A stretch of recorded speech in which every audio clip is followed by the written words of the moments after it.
বিসমিল্লাহির রহমানির রহিম। অতঃপর যখন শুকদিন ফিরে আসে, তখন তারা বলতে আরম্ভ করে যে, এটাই আমাদের জন্য উপযোগী। আর যদি অকল্যাণ এসে উপস্থিত হয়, তবে তাতে মূসার এবং তার সঙ্গীদের অলক্ষণ বলে অবহিত করে। শুনে রাখো, তাদের অলক্ষণ যে আল্লাহই এলেমে রয়েছে, অথচ এরা জানে না। তারা আরো বলতে লাগলো, আমাদের উপর জাদু করার জন্য তুমি যে নির্দেশনায় নিয়ে আসো না কেন, আমরা কিন্তু তোমার উপর ঈমান আনছি না। সুতরাং আমি তাদের উপর পাঠিয়ে দিলাম তুফান, পঙ্গপাল, উকুন, ব্যাঙ ও রক্ত প্রভৃতি বহুবিধ নিদর্শন একের পর এক। তারপরও তারা গর্ব করতে থাকল। বস্তুত তারা ছিল অপরাধপ্রবণ। আর তাদের উপর যখন কোনো আযাব পড়ে, তখন বলে, হে মূসা, আমাদের জন্য তোমার পরওয়ারদিগারের নিকট যে বিষয়ে দোয়া করো, যা তিনি তোমার সাথে ওয়াদা করে রেখেছেন। যদি তুমি আমাদের উপর থেকে এই আযাব সরিয়ে নাও, তবে অবশ্যই আমরা ঈমান আনব তোমার উপর এবং তোমাদের সাথে বনী ইসরাঈলদের যেতে দেব।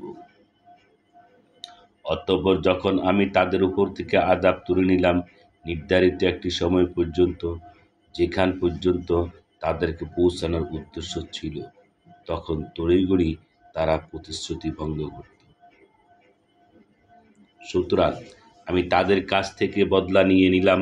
বস্তুত তাদেরকে সাগরে ডুবিয়ে দিলাম, কারণ তারা মিথ্যা প্রতিপন্ন করেছিল আমার নিদর্শনসমূহকে এবং তৎপ্রতি অনীহা প্রদর্শন করেছিল।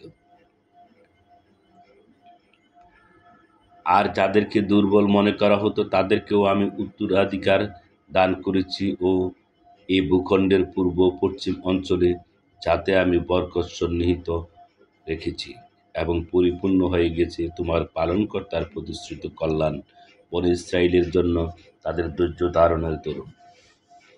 আর ধ্বংস করে দিয়েছি সেসব কিছু যা তৈরি করেছিল ফেরাউন ও তার সম্প্রদায়, এবং ধ্বংস করেছি যা কিছু তারা সুউচ্চ নির্মাণ করেছিল।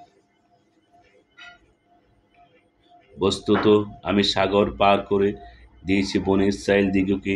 তখন তারা এমন এক সম্প্রদায়ের কাছে গিয়ে পৌঁছালো, যারা স্বহস্ত নির্মিত মূর্তি পূজায় নিয়োজিত ছিল।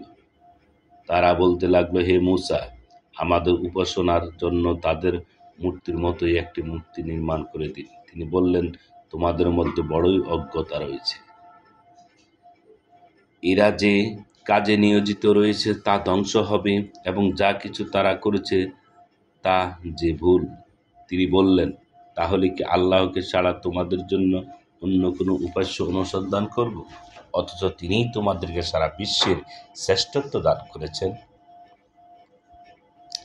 আর সে সময়ের কথা স্মরণ করো, যখন আমি তোমাদেরকে ফেরাউনের লোকদের কবল থেকে মুক্তি দিয়েছি। তারা তোমাদেরকে দিয়ে নিকৃষ্ট শাস্তি, তোমাদের পুত্র সন্তানদের মেরে ফেলত এবং মেয়েদের বাঁচিয়ে রাখত। এতে তোমাদের প্রতি তোমাদের পরওয়ারদিগারের বিরাট পরীক্ষা রয়েছে।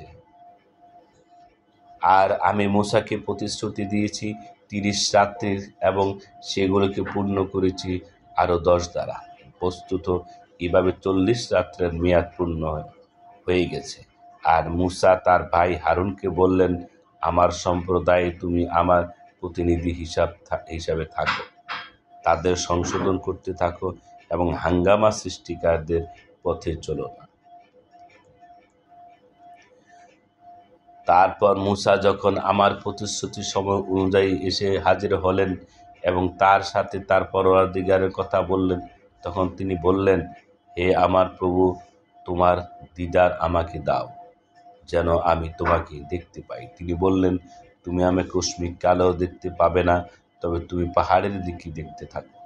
সেটি যদি স্বস্থানে দাঁড়িয়ে থাকে, তবে তুমি আমাকে দেখতে পাবে। তারপর যখন তার পরওয়ারদিগার পাহাড়ের উপর আপন জ্যোতির বিকিরণ ঘটালেন, সেদিকেই বিধ্বস্ত করে দিলেন এবং মূসা অজ্ঞান হয়ে গেলেন। অতঃপর যখন তার জ্ঞান ফিরে এলো, বলল, হে প্রভু, তোমার সত্তা পবিত্র, তোমার দরবারে আমি তওবা করছি এবং আমি সর্বপ্রথম বিশ্বাস স্থাপন করছি এবং আমি সর্বপ্রথম বিশ্বাস স্থাপন করছি।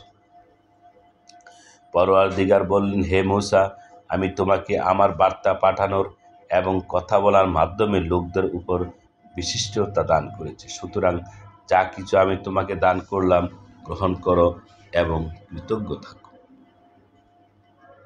আর আমি তোমাকে পটে লিখে দিয়েছি সর্বপ্রকার উপদেশ ও বিস্তারিত সব বিষয়। অতএব এগুলোকে দৃঢ়ভাবে ধারণ করো এবং স্বজাতিকে এর কল্যাণকর বিষয়সমূহ দৃঢ়তার সাথে পালনের নির্দেশ দাও। আমি আমার নিদর্শন সমূহ হতে তাদেরকে ফিরিয়ে রাখি যারা পৃথিবীতে অন্যায়ভাবে কর্ম করে। যদি তারা সমস্ত নিদর্শন প্রত্যক্ষ করে ফেলে তবুও তা বিশ্বাস করবে না, আর যদি হেদায়েতের পথ দেখে তবে সে পথ গ্রহণ করে না, অথচ গুমরাহের পথ দেখলে তাই গ্রহণ করে নেয়। এর কারণ তারা আমার নিদর্শন সমূহকে মিথ্যা বলে মনে করছে এবং তারা তার থেকে বেখবর রয়ে গেছে। বস্তুত যারা মিথ্যা জেনেছে আমার আয়াতসমূহকে এবং আখিরাতের সাক্ষাৎকে, তাদের যাবতীয় কাজকর্ম ধ্বংস হয়ে গেছে। যেমন বদলাই সে পাবে যেমন আমল করত। আর বানিয়ে নিল মুসার সম্প্রদায় তার অনুপস্থিতি নিজেদের অলঙ্কারাদের দ্বারা একটি বাছুর, তা থেকে বেরোচ্ছিল হাম্বা হাম্বা শব্দ। তারা কি এখানে লক্ষ্য করল না যে সেটি তার সাথেও কথা বলছে না এবং তাদের কোনো পথবার্তা দিচ্ছে না? তারা সেটিকে উপাস্য বানিয়ে নিল। বস্তুত তারা ছিল জালেম। অতঃপর যখন তারা অনুতপ্ত হলো এবং বুঝতে পারল যে আমরা নিশ্চিত গোমরা হয়ে পড়েছি, তখন বলতে লাগলো, আমাদের প্রতি যদি আমাদের পরওয়ারদিগার করুণা না করেন তবে অবশ্যই আমরা ধ্বংস হয়ে যাব। তারপর মূসা নিজ সম্প্রদায়ে ফিরে এলেন রাগান্বিত ও অনুতপ্ত অবস্থায়। তখন বললেন, আমার অনুপস্থিতিতে তোমরা আমার কি নিকৃষ্ট প্রতিনিধিত্বটাই না করেছ? তোমরা নিজ পরওয়ারদিগারের হুকুম থেকে কি তাড়াহুড়া করে ফেললে এবং সে তথ্যগুলো ছুঁড়ে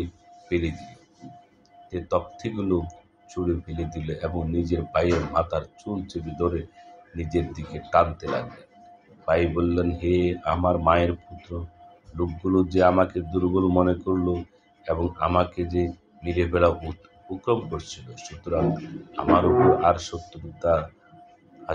শত্রুদের হাসিও না, আর আমাকে জালিমদের সারিতে গণ্য করো না।